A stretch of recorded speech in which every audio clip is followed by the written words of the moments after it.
So it's almost 20 years ago since I heard this recording for the first time. It's a recording by Toumani Diabate, the great kora player from Mali.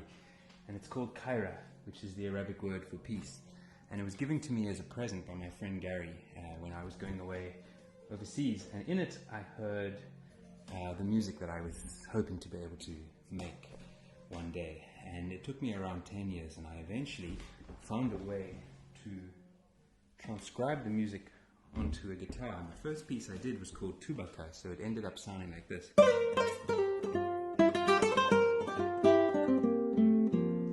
you had this accompaniment, and then these beautiful melodies on top.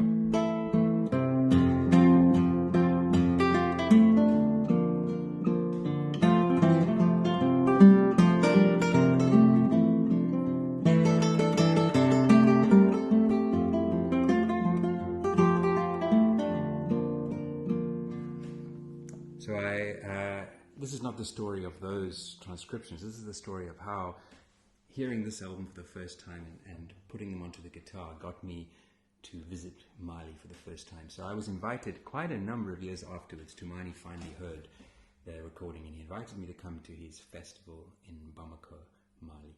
And I went along. There were a few other people who were also playing on the festival from outside of Mali, and many of Mali's greatest musicians. And my experience was very interesting, because the first time I played, there were about 500 people in the auditorium, and the whole front row was all griots, who are the hereditary storytellers and musicians. And obviously they have been exposed and have known this music for over 800 years, perhaps not personally. So I played Konkoba, which is one of the tracks off this album, kora. And I played it, and I started playing like this, and the whole audience started clapping. But they were clapping in some timing that I wasn't aware of, because when you and I, if you're not from Mali, and you want to clap along, you probably do something like that.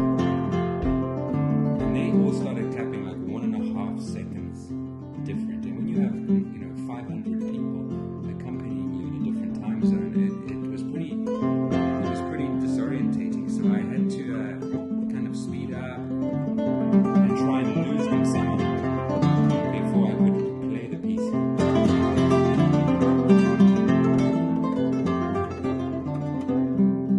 it was really wonderful, to play these pieces, in the place where they first came from. This is so many years after, 15 years by then, after I had first heard this record. I never knew what a kora was even before I heard the record. And on the side of the stage, Toumani was sitting there listening, and later on in the evening I played with him.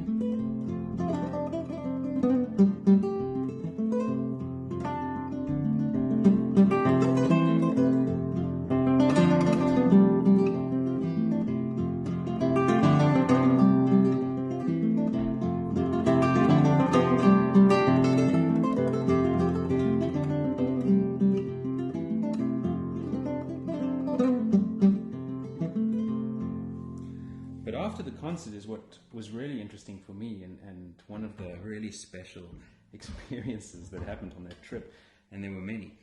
We had an after party, and we were all separated to go into different cars, to be driven across town to somebody's house, and I didn't know whose. So I got put into a Landrover, a pretty new Landrover, and I got into the back seat, and there was a Malian man sitting there wearing a very, very smart suit.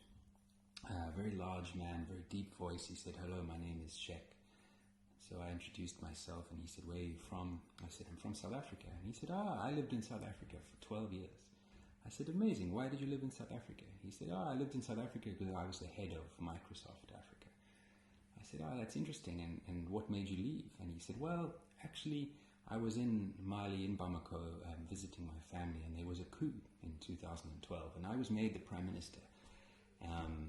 And I said, "Oh, interesting, wow, okay." And we started talking about Malian politics and the current president. And I said, "Oh, how long did this go on for?" He might have been the president or the prime minister. We need to check.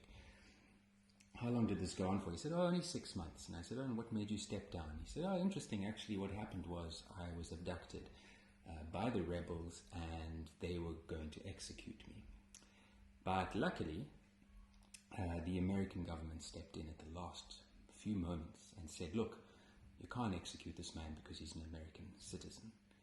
And I said, oh, you're an American citizen. Why is that? He said, oh, no, it's because I studied in America. I said, oh, what did you study? He said, I studied interplanetary navigation. I actually used to work for NASA.